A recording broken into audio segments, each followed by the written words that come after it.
Hello friends, मैं Aryan school business adviser YouTube channel business hour पर आपका स्वागत करते हैं। यहाँ तक आते आते कभी कभी ये कन्फ्यूज़न आ जाता है कि हमें कामयाब किसको करना है। हमें खुद को कामयाब करना है, खुद की फर्म, दुकान, कंपनी को कामयाब करना है, प्रोडक्ट या सर्विस को कामयाब करना है, या फिर जिस फर्म, दुकान, कंपनी में है उसे कामयाब करना है, या उसके प्रोडक्ट या सर्विस को कामयाब करना है।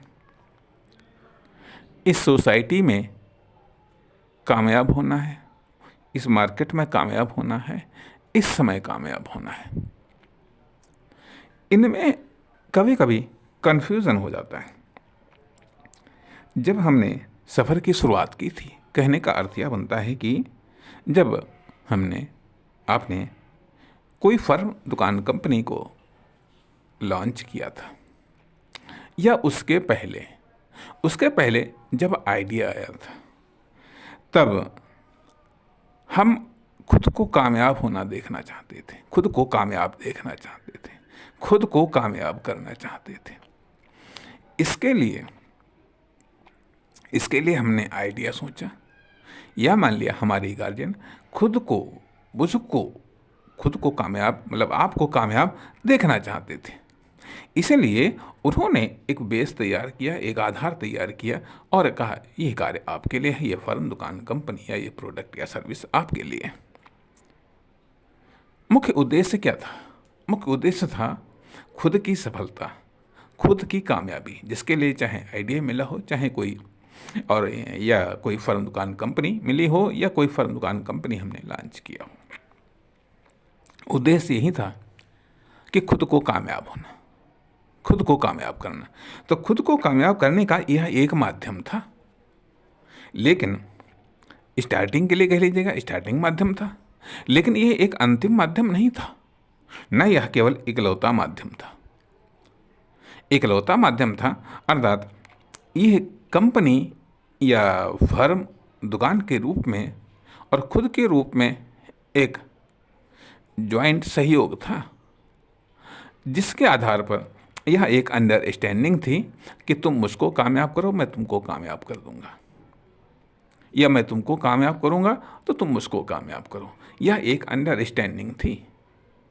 इसके आधार पर जुट गए इस फर्म, दुकान, कंपनी को कामयाब करने के लिए, क्योंकि यदि हम इसको कामयाब करेंगे तो ये मुझको कामयाब करेगा, या इसको हम कामयाब करेंगे तो ये मुझको कामयाब करेगा। यह एक अंडरस्टैंडिंग, यह एक अंडर बिलीविंग सिस्टम, यह एक आंतरिक समझौता कह लीजिएगा।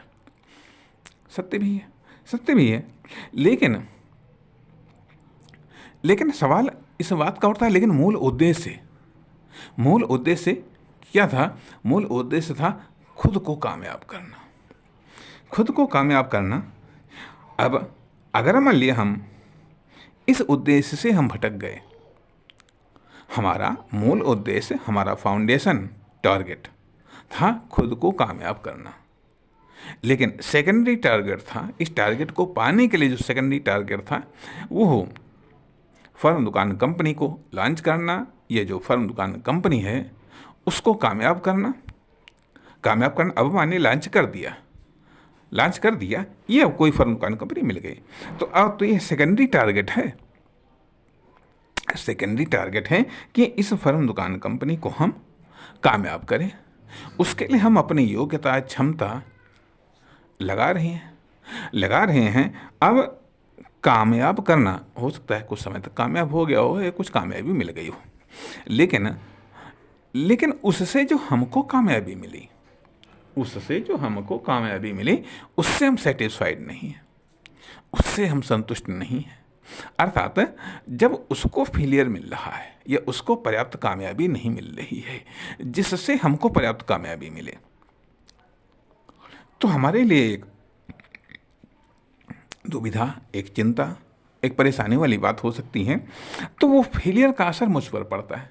कहने का अर्थ है करने वाले पर वो फेलियर का असर पड़ता है, अर्थात वो प्रभावित करता है जो हमारा मौलिक टारगेट था खुद को कामयाब करना, खुद को कामयाब करना यह एक हमारी मौलिक आवश्यकता थी, और वह मौलिक आवश्यकता हमारी पूरी नहीं हो पा रही है। मौलिक आवश्यकता के लिए हमने किसी फर्म दुकान कंपनी को ज्वाइन किया या किसी फर्म दुकान कंपनी को हमने लॉन्च किया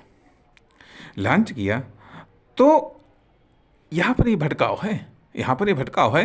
तो मूल उद्देश्य से कहने का अर्थ यह बनता है कि आपके लिए वो फर्म दुकान कंपनी एक संस्था आपके डेवलपमेंट के लिए, आपके कामयाबी के लिए, अगर उससे हमको वो कामयाबी नहीं मिल रही है तो हमें दूसरे ऑप्शंस को ट्राई करना चाहिए, दूसरे ऑप्शंस पर भी गौर करना चाहिए।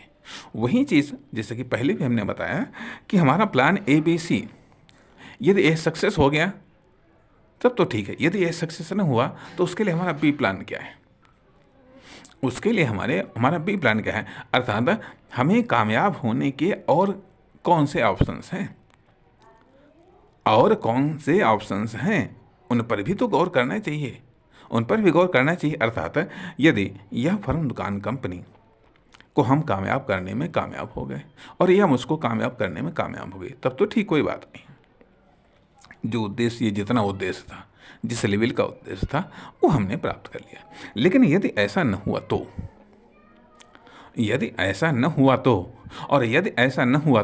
ऐसा होते होते कभी कभी ABCDEFGHIJKLMNOPQRST UVWXYZ तक हमको प्लान रेडी रखने पड़ते हैं। पता नहीं कितनी असफलता मिल जाए, पता नहीं कितनी फेलियर मिल जाए, और पता नहीं कितनी सक्सेस मिल जाए। यह तो एक अनिश्चित होता है, और यही रिस्क है, और इस अनिश्चितताओं को हासिल करना ही डेवलपमेंट है। इसलिए यह एक डेवलपमेंट और अनडेवलपमेंट का सिलसिला जीवन पर्यंत चलने वाला इसलिए इसमें हार जीत, आशा निराशा इसका तो कोई मतलब ही नहीं। जब हमको मालूम है ये लाइफ टाइम चलेगा खेल, तो सवाल इस बात का उठता है कि हम जीतने के दृष्टिकोण से